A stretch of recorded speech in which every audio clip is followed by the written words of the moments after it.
सियावर प्रभु श्री रामचंद्र की जय। जय मरियामा, जय सेवालाल, जय रामराव बापू। पोहरा देवीच्या चरणी कोटी कोटी प्रणाम।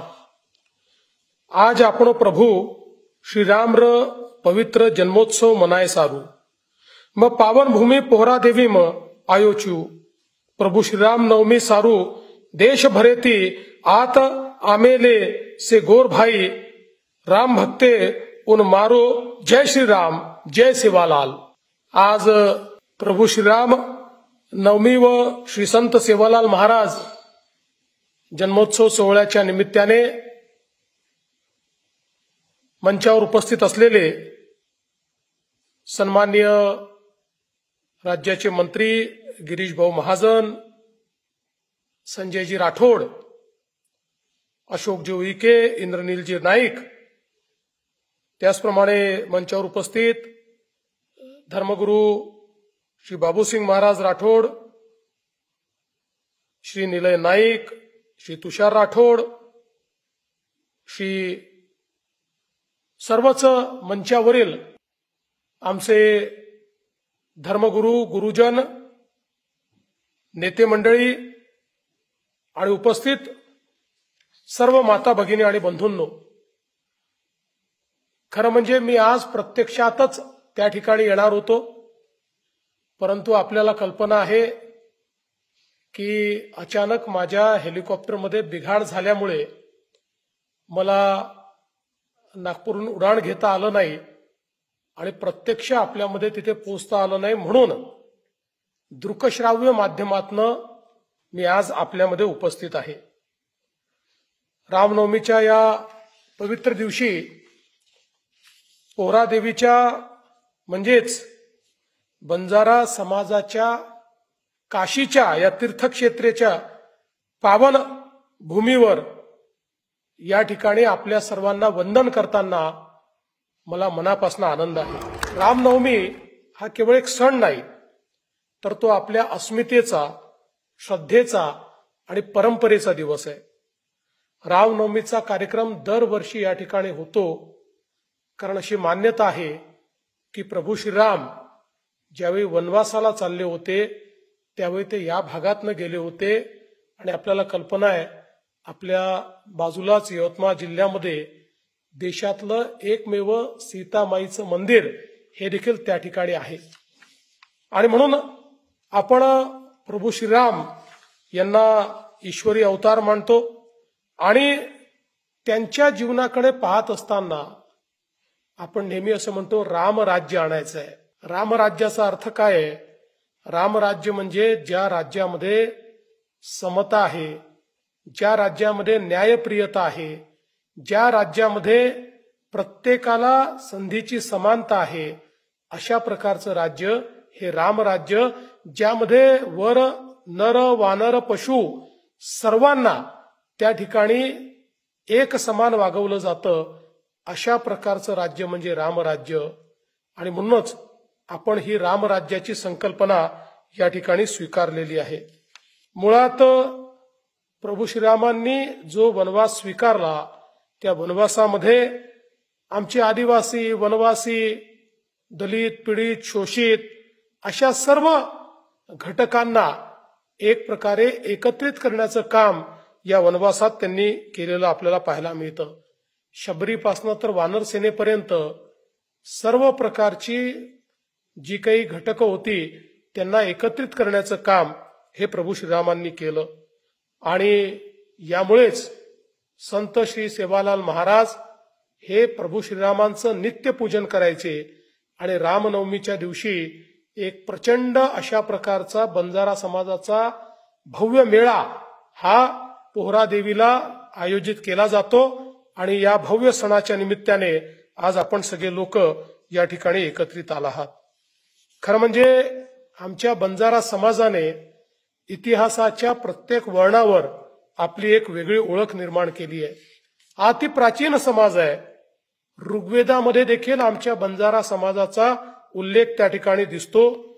अगदी ऋग्वेदापासून तर गुरुग्रंथ साहिब पर्यंत हा जो सगळा प्रवास आहे हा बंजारा समाजाच्या प्राचीनतेचा आपल्याला एक प्रकारे ओळख करून देणारा अशा प्रकारचा हा प्रवास आपल्याला पाहायला मिळतो. आपल्याला ऋग्वेदामध्ये बंजारा समाजाचा उल्लेख पणी या नावानं पाहायला मिळतो. सम्राट अशोक यांच्या काळामध्ये ह्याच बंजारा समाजाचा उल्लेख सार्थवाह म्हणून आपल्याला पाहायला मिळतो. 4थ्या शतकात गोर या नावाने बंजारा समाजाचा आपल्याला उल्लेख त्या ठिकाणी पाहायला मिळतो. आणि या समाजाने केवळ व्यापार आणि वाहतूकच नव्हे तर धार्मिक, सामाजिक आणि राजकीय क्षेत्रातही प्रचंड मोठं योगदान दिलेलं आहे, हे आपण सर्व लोक जाणतो. शीख धर्माचे पहिले गुरु नानक देवजी बंजारा समाजाच्या तांड्यासोबत राहायचे आणि त्यांच्यासोबत यात्रा करत असत. बंजारा समाजामध्ये आणि आमच्या शीख परंपरेमध्ये एक खूप प्रेमाचे संबंध आपल्याला त्या ठिकाणी पाहायला मिळतात. आणि म्हणूनच गुरुग्रंथ साहिब मध्येही बंजारा समाजाचं योगदान, आपला बंजारा समाजाच्या योगदानाचा गौरव झालेला आपल्याला त्या ठिकाणी पाहायला मिळतो. गुरुग्रंथ साहिब मध्ये म्हटलंय, हम बंजारे राम के.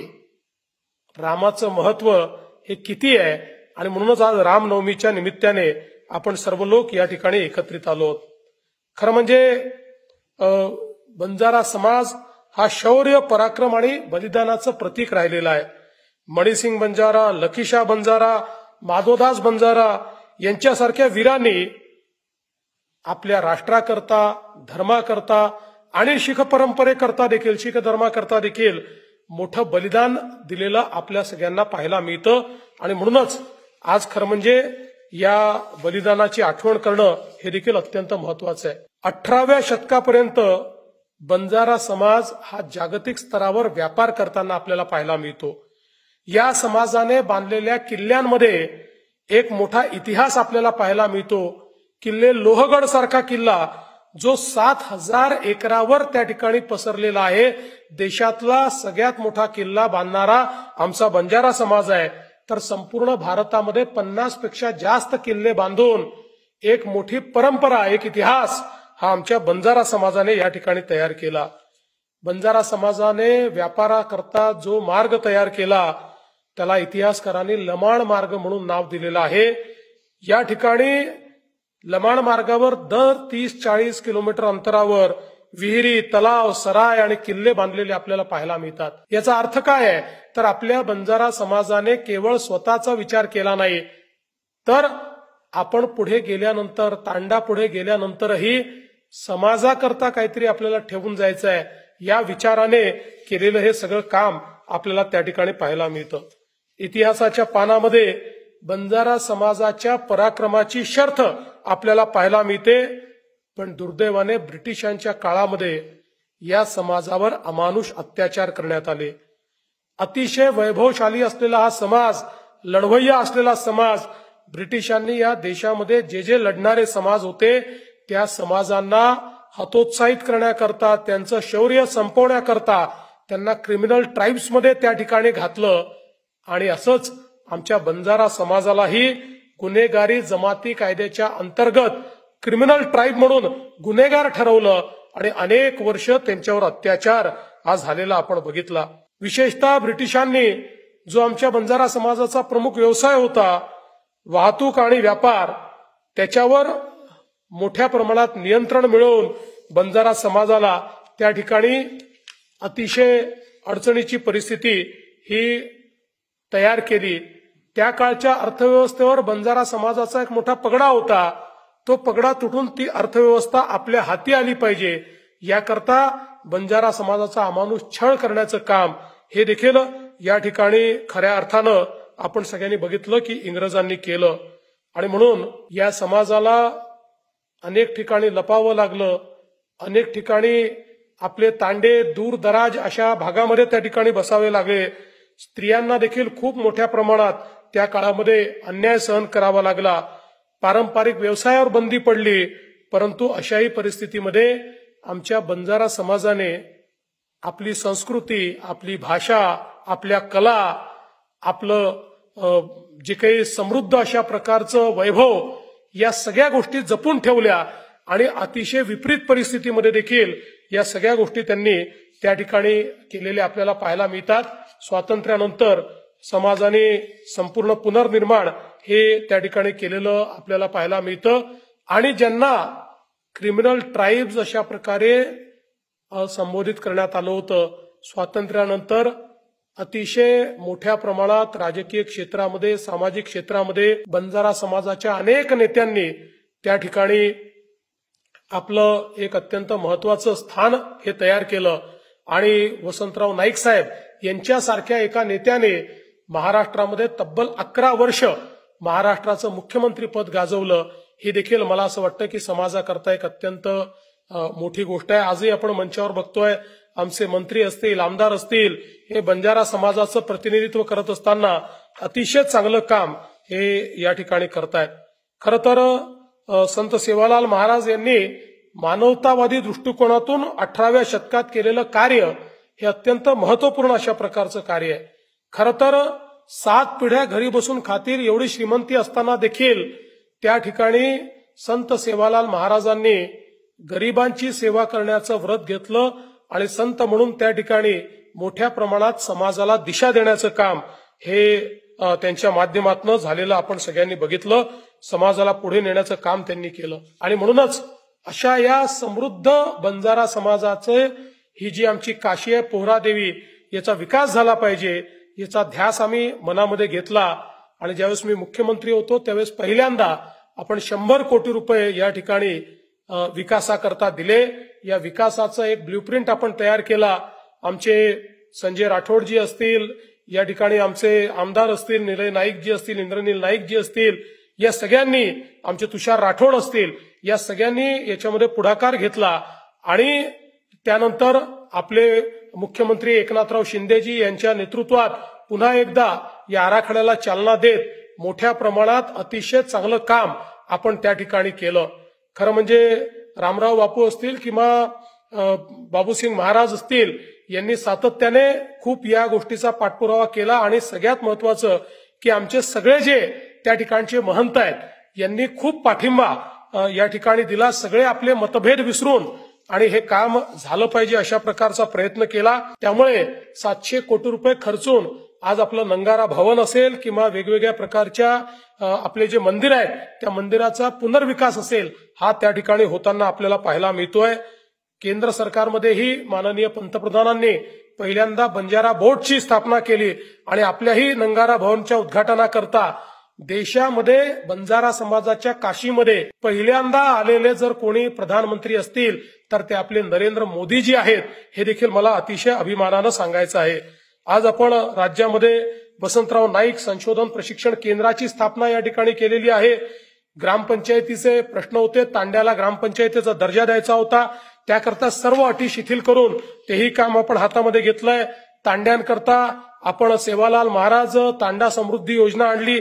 500 कोटी रुपये मागील वर्षी आपण या अंतर्गत दिलेले आहेत आणि तांड्यांमधली मूलभूत सोय जी आहे ती करण्याचा प्रयत्न आपण करतोय. मुंबईमध्ये बंजारा भवन निर्माण करण्याकरता आमचे संजू भाऊ हे चांगल्या प्रकारे त्या ठिकाणी प्रयत्न करतायत. त्यामुळे एकूणच आपल्या बंजारा समाजाच्या विकासाकरता आपलं सरकार हे सातत्याने त्या ठिकाणी काम करत आहे. आणि मला हे नमूद केलं पाहिजे की 14 ते 19 आपलं युतीचं सरकार असो किंवा 22 ते 24 आपलं पुन्हा आलेलं युतीचं सरकार असो आणि आता तुमच्या आशीर्वादानं प्रचंड मतानं निवडून आलेलं आपलं युतीचं सरकार असो, या ठिकाणी झालेलं काम हे युतीच्या सरकारच्या माध्यमातूनच झालेलं आहे. हे निश्चितपणे मला सांगितलं पाहिजे की आपण जो पुढाकार घेतला त्या पुढाकारातूनच हे सर्व काम या ठिकाणी होतं आहे. पण याचं श्रेय आमचं नाही आहे, याचं श्रेय हे आमच्या बंजारा समाजाच्या सर्व धर्मगुरूंचं आहे, आमच्या सर्व बंजारा समाजाच्या भाविकांचं आहे की ज्यांनी आमच्यावर खूप प्रेम केलं, आम्हाला वारंवार या ठिकाणी बोलवलं आणि आमच्या हातून ही सेवा घडवण्याकरता आम्हाला आपण सगळ्यांनी आशीर्वाद दिले. मी पुन्हा एकदा आपल्याला आश्वस्त करतो, आमचे गिरीश भाऊ महाजन या ठिकाणी आहेत, आमचे संजूभाऊ राठोड आहेत, आमचे इंद्रनील नाईक या ठिकाणी आहेत, निलय नाईक आहेत, तुषार राठोड आहेत. आम्ही सगळे अतिशय ताकदीनं आपल्या पाठीशी उभं राहू. उरलेलं काम जे आहे तेही आपण पूर्ण करू आणि पुढच्या काळामध्ये ही जी आमची बंजारा काशी आहे ही देशातलं एक महत्वाचं स्थान बनेल अशा प्रकारचा आमचा प्रयत्न आहे. रस्त्यांची कनेक्टिव्हिटी, रेल्वेची कनेक्टिव्हिटी, सर्व प्रकारची कनेक्टिव्हिटी ही या ठिकाणी पोहोचवण्याचं काम आपण करतो आहे. आणि मला विश्वास आहे या रामनवमीच्या निमित्ताने आपण ही रामनवमी साजरी करत असताना एकच गोष्ट लक्षात ठेवली पाहिजे, जिथे धर्म आहे तिथे विजय आहे आणि जिथे राम आहे तिथे सत्य आहे. त्यामुळे धर्माची आणि सत्याची कास ही आपल्याला कधीच सोडायची नाहीये. सेवालाल महाराज यांनी आपल्या मधल्या प्रत्येकामधल्या रामाला जागृत करण्याचं काम हे त्या ठिकाणी केलेलं आहे. आणि आपल्याला सेवालाल महाराजांनी दाखवलेला जो मार्ग आहे त्या मार्गानेच या ठिकाणी चालायचं आहे. खरं म्हणजे आज माझी पत्नी देखील या कार्यक्रमाला येणार होती आणि तिची इच्छा होती या लाखो सगळ्या लोकांसमोर संत सेवालाल महाराजांवर तिने जे एक भक्तिगीत म्हटलेलं आहे ते तिला सादर करायचं होतं. त्यामुळे तिचाही त्या ठिकाणी एक प्रकारे निराशा झालेली आहे. पण पुढील वर्षी आम्ही दोघंही निश्चितपणे रामनवमीच्या दिवशी कार्यक्रमाला येऊ हा विश्वास मी आपल्याला देतो. पुन्हा एकदा आपल्या सर्वांची क्षमा मागतो की त्या ठिकाणी मी पोचू शकलो नाही. मी संत सेवालाल महाराजांच्या चरणी नतमस्तक होतो, प्रभू श्रीरामांच्या चरणी नतमस्तक होतो आणि माझं बोलणं संपवतो. सेन जय सेवालाल.